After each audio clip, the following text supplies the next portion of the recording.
Thank you for being here, and thank you, Mr. Chairman. This was a really important task force, and it probably could not have been better organized or more efficient. There were weeks that we were doing 2 and 3 meetings early in the morning, Mr. Chairman.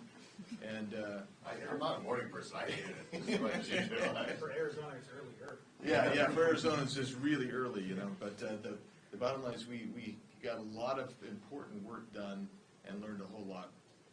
So, with regard to cartels and how important this task force really is, when I first came to Congress and we were dealing with border issues that were starting in 2019, if you remember, we had a real massive influx on the border, and I went down and I got briefed by CBP, and they said the cartel controls our border.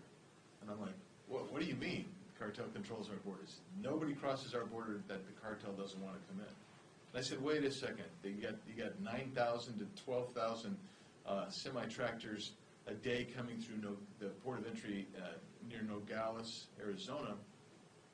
I said, what do you mean? He says, well, for produce, they're paying this much. For data or car parts, they're paying this much. They were insistent, and as we've come to know, it really is true. The Mexican drug cartels, the human trafficking cartels, the cross-national they're semi-terrorist organizations, the extortioners, they are the cartels and they control our border.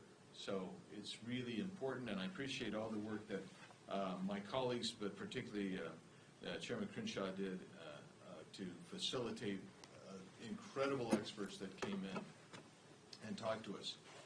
So for 4 years, we know that coyotes have been allowed to freely cross our border, trafficking humans and thousands of pounds of illicit drugs. And I'll just relate.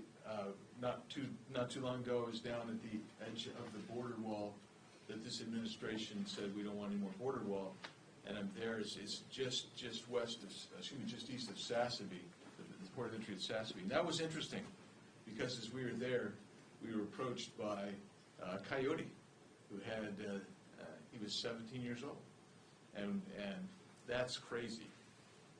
And then the week after that, I think some others got down and got to see some firsthand some cartel activity in the exact same location we were at. The crazy part about it, there at the end of the fence, there was a Trump Vance 2024 sticker on the fence when I was there. Anyway, in fiscal year 24 alone, CBP has seized 573. Wait, this is why I got these glasses. Okay, sorry. Yeah, 573,000 pounds of drugs, including fentanyl, cocaine, and meth.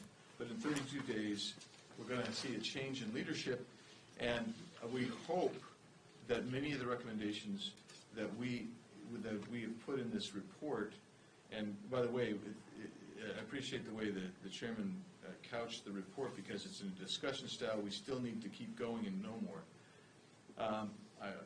President Trump, border czar Tom Homan will hopefully secure our southern border, but we're going to have to, as the chairman said, this is a cross-national issue, and the palpability of 1848 and the Mexican-American War still rings very strongly certainly amongst the political culture of Mexico. We want to recognize their sovereignty, how important they are to us as trading partners, but we have got to protect our own sovereignty and our own national border and our people. That's what this task force was about.